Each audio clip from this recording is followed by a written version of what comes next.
Right?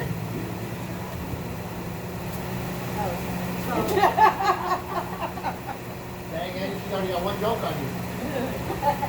Come back, Andy, come back. All right, guys. Hey, thanks Larry's Garage for having me out here. I know it's a packed house, you know, really. But actually, I feel a lot better right now when it's a small crowd. I mean, I played with bigger crowds, but I feel like I got more in common with smaller crowds because, you know, big or small, you're always look beautiful, you know, anyways, all right?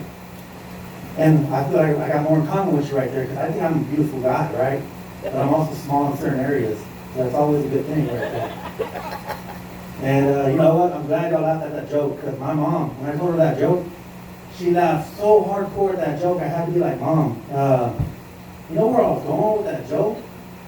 And she's like, yeah, you're talking about your small chorizo. So I was like, okay, I love you, Mom. I just want you to know that, you know, because moms are the best. She's my biggest supporter right now.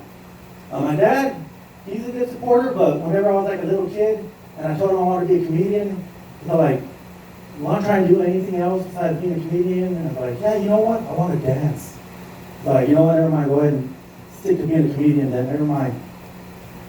But my mom, like, she did. She would always give me, she would always let me watch like late night HBO comedy specials like Chris Rock, Gail Hughley, Richard Pryor, you know, all the greats. I feel like, you know, that's what I grew up with, was black comedians. So I was always trying to imitate them, like do like their whole act. It got kind of bad though because like being a little Hispanic kid and I was saying the N-word all over the damn house, you know. I was definitely saying like a lot more than my grandma would, though, you know. But like in her defense, it was only because she was describing like her black dress or her black shoes or a crazy black cat around the neighborhood. Because how do you say black in Spanish? Negro. There you go. I did that joke in front of some white people, and I was like, how do you say black in Spanish? And nobody wanted to, nobody tried it. They're like, I'm not falling for that again. You know. So, yeah.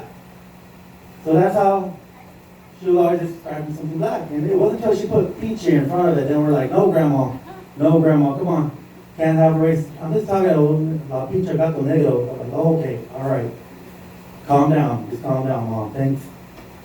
But Grandma, she's like the original OG anyways. It's all good. Like, I'm practicing my jokes right now because when I first got started, I put a video out on the internet. And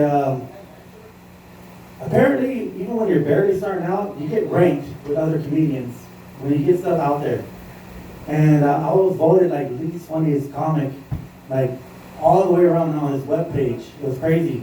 Like 9,820 people, and I was 908. I was like the very last person. Like I was bad. And it's crazy because I was in a category with other comedians. Like guess who I beat? Guess who was like, you know, like the one person I like right above me, Bill Cosby. No, for real, that's crazy, right? I never been. If you would compare me to Bill Cosby right now, it's like maybe whenever I'm making like Jello shots, you know, I'm definitely that's where I'm gonna be getting you fucked up with the Jello. I'm spiking that shit real good. But I like to think that Bill Cosby, he has that same information. Like he's got access to that, and he's like looking down at that list, and he's like, God damn, this ain't no Greg Duran shit. I mean, he's so funny in certain circles, you know, like, well, certain yards, really, but, like, he's always going to be my hero, I guess, you know? I don't know. So it was a definite win for me already. Oh, man, when you talk up here, you do get thirsty, like, real fast. So, anybody out here get the COVID shot? Get the vaccine? No? Not yet? Yeah, you got heck yeah. Got mine done at the local Walmart because, you know, that's where you go for anything. And everybody kept asking me, like, did you get the Moderna? I was like, no, mine said great value on it. So it was like, that wasn't the scary part, though. The scary part was the girl that took me with the needle, she was checking receipts earlier that day. She was like, you know, at the door and shit. And I even asked her, I was all like, how many have you done? How many people have you stuck with the needle? She goes, about 9 people. Like 9, so I'm number 10. She goes, yeah, that's nowhere where you need to be good enough to be doing this right now. But screw it, I had to get the shot, so I was like, fine, just go ahead and do it. And then she goes, like, you don't have to put your pants down for this. And I was like, oh, okay. shave my ass for nothing, then. True story, this shit happened in a little cubicle at the Walmart. I was like, and then when she stuck me, she was like, oh good, you didn't bleed. I didn't bleed. How many people did you make bleed? Oh my God. I ain't gonna be coming out with stitches just trying to get the dang vaccine. All right. So right now, I like entertaining Mexicans because I am Mexican. I don't know if you can tell that, with the beard and everything. I look kind of Arabian and all that, I definitely get, again, whenever I go to Walmart, I get some people following me, because they think I'm one of those Arab guys, man. Omar Akbar or something. And I like to mess with them, I like to be like, go out there to sporting goods area, and I'm there picking out like the fishing vests, like you go out there to fish with. I'm all like, I asked one of the guys, I'm like, hey man, you got anything with some more pockets? I need something like the whole, a remote control, maybe some, some clay-like substance. I'm definitely gonna be hooking like a lot of wires up to this thing. So, you got anything in the back I can, y'all can help me out with? Scare the shit out of the kids every time I do that. I swear, they're like, no, red flag right now, definitely. Sorry if I offended any Arabs out here right now tonight. Yeah, is that good? Really? Oh, thank you. I was like, holy shit. The one person that came tonight ended up being Arabian. I'm like, and I'm telling a joke, and I'm like, shit. I know, I got the same vest and everything, man. I got the whole. But really, I still bought it because I do like to go fishing. I'm definitely going to use it for fishing. But it worked out anyways for me. One thing that separates me from other Mexicans, though, is that y'all are going to hate this, but I do not like tamales anymore. I don't, man. It sucks because my family, hey, I know this guy. Wait, no, I don't know him. Just got one of those faces. But no, I don't like tamales right now just because I'm in one of those families right there that they make them like November, December, a little bit after January. It's a tamale making factory out there, all right? So it gets kind of bad. Because, you can always tell the families that are really good at making tamales, they used to be drug dealers back in the day. Not lying. Because you got your uncle right over there chopping up the meat, like he used to chop up the coke and all that shit.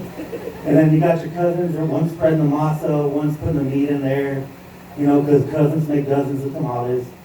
But what they're doing in their underwear, they're doing because, you don't want them to be sneaking shit out. You got to keep track of that inventory, right? And again, Grandma, she's the OG. She's over there taste testing it. Yeah.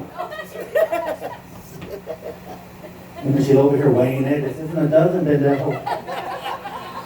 Yeah. Grandma, she's always going to be the OG. She always is. You can't go against Grandma. She beat the shit out of me one time just because I shorted her a dozen. I miss her. I love her. All right. Well, I'm going to try one more. I'm experimenting with this joke right now. Because how I look Arabian with the beard and everything. So, it's just like, I'll mark it off. Nobody laughs at me right now. But did you know that 9/11 falls on a day, it's national holidays? Where like everything's like National Pecan Pie Day, National Secretary Day. Well, 9/11 is actually National Jenga Day. The board game, the game that you play with your kids, Jenga? Okay, I probably just ruined it right there for y'all. Nationally, like no one's gonna play Jenga anymore, but like I feel like now I gotta set it up on 9/11. I gotta play like at least 2 towers of Jenga just so that way I can really right? That's why I'm testing this shit out right now in front of y'all because I need to make sure if it's gonna make one person laugh, it'll make 10 people, maybe 20. So that worked out, right? But can we play Jenga? Does anybody have it right now? We can play Jenga after this, just kind of. All right. Thank y'all, man. That's real cool. All right. So, okay. I'm already running short on this. I was at my little grocery list over here. This is probably going to be like the last joke real fast. I got into comedy for many reasons, but a lot of my friends, they always ask me, they're like, oh, Greg, you're single, you're 37, you need to start settling down. I'm like, yeah, but I really want this thing to go. You know, one day I want to like be able to like talk to my son, you know, and teach him my ways of being a comic in case he ever wants to do that. You know, like I like to think, like me talking to my son Nickelback, right? I'm just gonna be like, I don't know if you caught that, but I'm gonna name my son Nickelback. You know, that's the best name in the world for me. I'm hoping that he's gonna try and win my approval. Like he's gonna be like, hey, you know, hey dad, and they're like, yeah, what's up, Nickelback? And they're like, hey, how many therapists does it take to change a light bulb? I'm like, I don't know, son, how many? Well, just one, Dad, but the light bulb has to want to change. And I'm like, tears will run down my eyes right there because that's a good joke for a little kid to tell me, you know? But I want him to do better than me. I got to give him that tough love and shit, you know? But you know what's that's a decent joke? That shit ain't going to cut at Larry's Garage, though. All right? Here's a joke I want you to tell your friends, even your school teacher or whatever. All right. There's these two guys that are working on a ranch out in the middle of nowhere. One of the guys has to take a shit. But he thought like, hey man, I gotta go, but you know, I ain't got no toilet paper. Homeboy tells him, well, you got $1 on you? Like, yeah. Like, use that $1, man. Like, all right. So the guy goes behind a bush, does his business, comes back, guess what? Hands all covered in it. You know, people, this is a nasty joke. But homeboy's all like, hey man, didn't you use that $1? And he's like, yeah man, but it's hard to wipe grass for 3/4, 2 dimes, and a nickel. And that's the kind of joke I want my son to tell, all right? Whenever he's starting off, but that way he's like that. Imagine when he gets my age, he's gonna be Netflix special right there, buddy. Oh, you know what? I do have one more joke. Again, like whenever I already told you I was single. Well, I've been single actually for about a good 3 years. I know, this is rough already. My parents hate it the worst because I keep asking for a sex doll every Christmas, and they're like, this is not gonna happen, all right? And so like, I wouldn't do what you think I would do with this sex doll though, all right? Because I like to practice my act. You know, I put on the couch, throw some jokes at it, try to get involved, be like, hey, anybody out here made in China? That's my act right now, guys. I'm glad y'all were here to enjoy it. I heard a good amount of laughs. My name is Greg Duran. I'm going to be out there 30 West Concho, May 22nd. I'm going to have some other friends out there that are going to be doing some comedy. Go out there and check them out. If you want any information, just add me on Greg Duran Facebook page. And guys, y'all take it easy. And if it's easy, take it home, all right? Woo! Good job. Nice job. Woo, man. Stop.